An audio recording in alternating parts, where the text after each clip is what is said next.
on the subject of blacking out. Now, right at the end Yeah, of the spell when I had that condition, yeah, right at the end of it, yeah,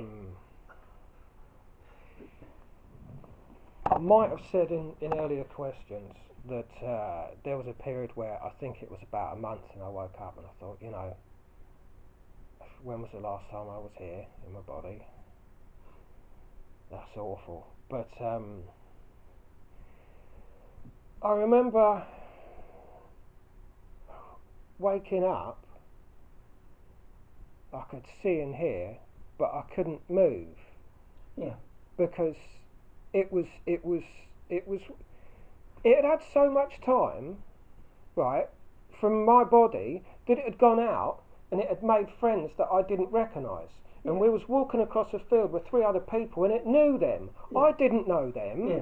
right? And the weird thing Hmm. was, right, I couldn't speak, I couldn't move, right? And but I could see and hear.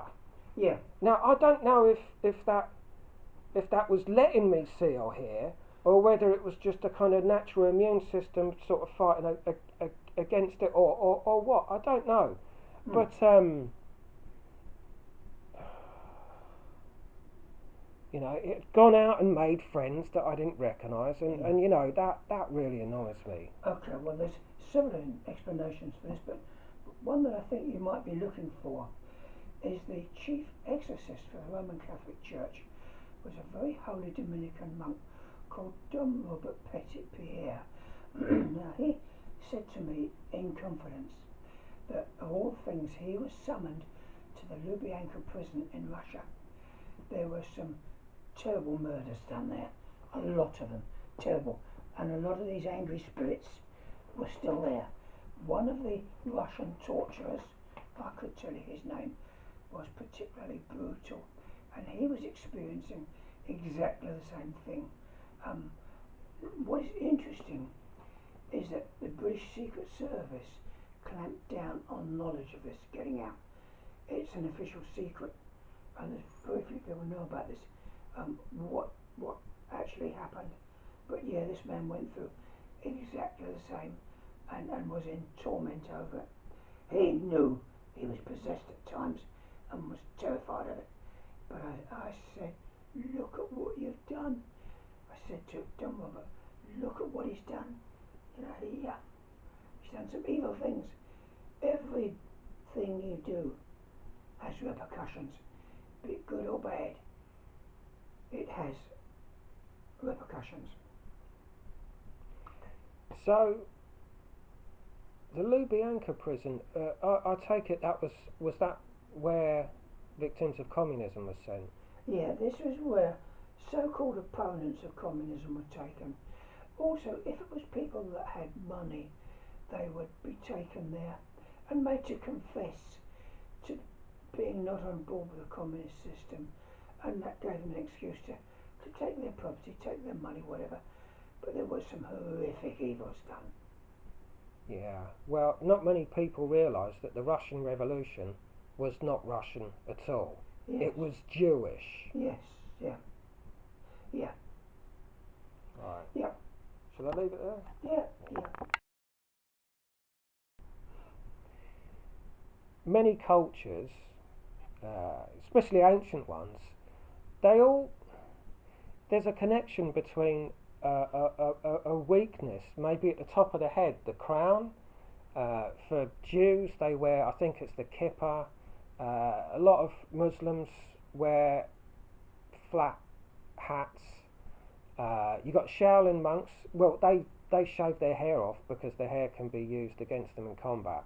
So that's not really a good reference. But nonetheless, ancient Chinese cultures, when it comes to royal residences, I've seen that there's a lot of paintings where you would have a king or an emperor, and there's an evil spirit trying to put their fingers in through the top of the head. yeah. Is that a weakness point? This is very interesting what you say, because of the seven chakras, the most important one is what's called the crown chakra, the top of the head there. Now, the seven chakras originally in the first Christianity, the 7 sacraments were supposed to help you and strengthen you in those areas, but in the later Christianities, they were there to weaken the chakras. Now, the crown chakra, um, this is why monks shave the top of their head there. It's what's called a tonsure. They shave that because this is the first place of attack. Now, if you think you're being possessed, you will feel pricklings on the scalp. You will feel that things are not right there. This, as I say, is if you've left your gates undone. If you've left your gates unlocked, then with your car, or your house, or with your body, spirits will get in. And this is the main place that they get in. And this is why a lot of the ancient cultures would wear a small cap over that part. This cap has to be blessed, it has to be sanctified, and many times it isn't. But yeah, I could tell you several exorcisms involving this particular chakra. But remember that a baby, when it's born, the top of its head is open, you know, and they have a cross in the bone structures of the top of the head. There's a lot of occult signatures to this, which modern science doesn't really understand or sees as not important.